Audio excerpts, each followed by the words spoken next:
విదేశాల్లో ఉద్యోగుల పేరుతో గరాన మోసానికి పాల్పడే మూటా గుట్టు రట్టు చేశారు జగిత్యాల పోలీసులు. జిల్లాకు చెందిన 4గురిని అరెస్ట్ చేసి 4 సెల్ ఫోన్లు, కీలక పత్రాలు స్వాధీనం చేసుకున్నారు. ఎస్పీ అశోక్ కుమార్ సమక్షంలో అరెస్ట్ అయిన మూటాకు చెందిన 4గురు ఇస్లావత్, విజయేందర్ అలియాస్ అన్రు, మీసాల రాజశేఖర్, దండుగుల కళ్యాణ్, శ్యామరావు, రాజశేఖర్ చూపించి వివరాలు వెల్లడించారు. వైజాగ్ కు చెందిన రాజు ప్రస్తుతం లవ్స్ లో ఉన్నాడని, అతనిపై కేసు నమోదు చేసినట్లు ఎస్పీ తెలిపారు. విదేశాల్లో ఉద్యోగాలన్నీ చెప్పి టూరిస్ట్ వీసాలతో థాయిలాండ్, బ్యాంకాక్ తీసుకెళ్లి పాస్పోర్ట్లు స్వాధీనం చేసుకుని అక్రమంగా లావోస్ కు తరలించి బలవంతంగా సైబర్ మోసాలు చేయించారని ఎస్పీ తెలిపారు. అమెరికా ఇన్ఫ్లుయెన్సర్ల పేర్లతో నకిలీ సోషల్ మీడియా ఖాతాలు సృష్టించి యుఎస్లో నివసిస్తున్న భారతీయులను లక్ష్యంగా చేసుకుని ఆన్లైన్ మోసాలు చేయించేవారని తెలిపారు. మోసపోయిన బాధితుల ఫిర్యాదు మేరకు జగిత్యాల రూరల్ పోలీస్ స్టేషన్లో కేసు నమోదు చేసి విచారణ చేపట్టగా ప్రధాన నిందితుడు విజయేందర్ పట్టుబడగా మూటా గుట్టు రట్టయింది ఎస్పీ తెలిపారు.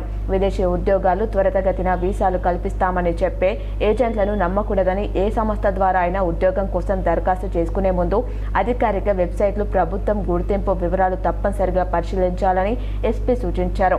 మోసానికి గురైతే వెంటనే 1930 సైబర్ హెల్ప్ లైన్ కు లేదా సమీప పోలీస్ స్టేషన్ లో ఫిర్యాదు చేయాలని ఎస్పీ కోరారు.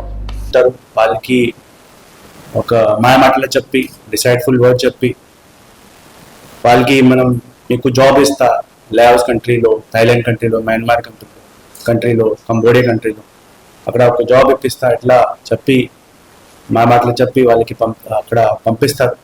అక్కడ పంపిన తర్వాత వాళ్ళు మొత్తం డబ్బులు తీసుకుంటారు. వాళ్ళ పాస్పోర్ట్ కూడా వాళ్ళ దగ్గర పెట్టుకుంటారు. అండ్ ఒక కంపెనీ ఈ సైబర్ ఫ్రాడ్లో ఇన్వాల్వ్డ్ కంపెనీలో వాళ్ళకి అక్కడ పంపిస్తారు. పంపిన తర్వాత అక్కడ ఈ విక్టిమ్స్ వాళ్ళు చాలా టార్చర్ జరుగుతాయి. టార్చర్ అండ్ మన వాళ్ళ విక్టిమ్ స్టేట్మెంట్ ప్రకారం కొన్ని చోట్ల వాళ్ళకి ఎలక్ట్రిక్ షాక్ కూడా ఇవ్వడం జరిగింది.